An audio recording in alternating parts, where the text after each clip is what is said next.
আমরা বলতে চাই, শুধু আজকে যারা মুক্তি পেয়েছেন তারাই নয়, এখনো যারা জেলবন্দী আছেন তাদের মধ্যে আরো অসংখ্য সদস্য যারা আছেন তারা মুক্তি পাওয়ার অধিকার রাখেন।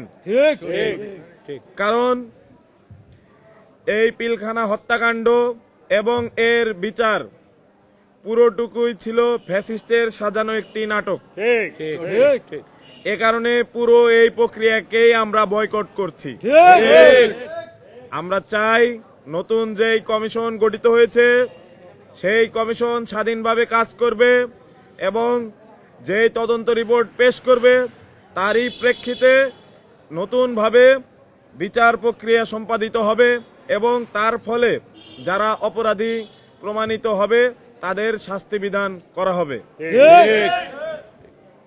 এবং একই সাথে যাদের উপরে রাষ্ট্রীয় জুলুম করা হয়েছে, রাষ্ট্র নিজ দায়িত্বে তাদের হারানো সম্মান ফিরিয়ে দেবে।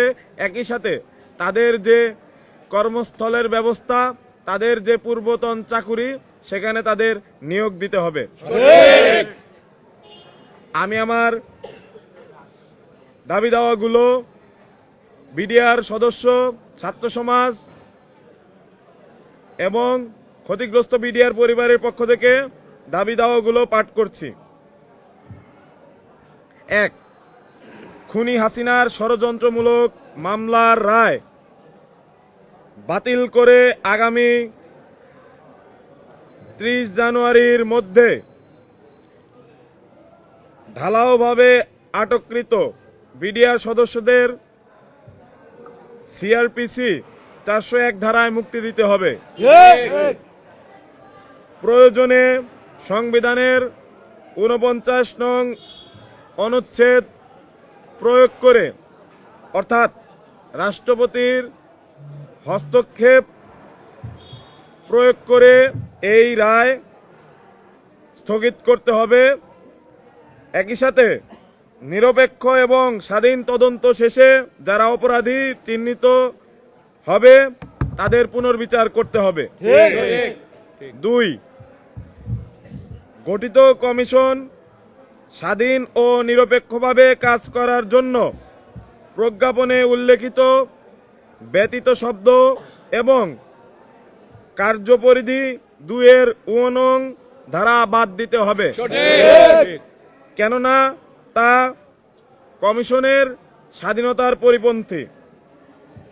একই সাথে এই পুরো প্রক্রিয়ায় ঘটনাস্থলে যারা উপস্থিত ছিলেন, অর্থাৎ পিলখানায় যারা সেদিন উপস্থিত ছিলেন এবং ষড়যন্ত্রের শিকার হয়েছেন তথা জেলবন্দি কিন্তু বাইরে আছেন এমন দেশপ্রেমিক বিডিআর সদস্যদের কমিশনে যুক্ত করতে হবে।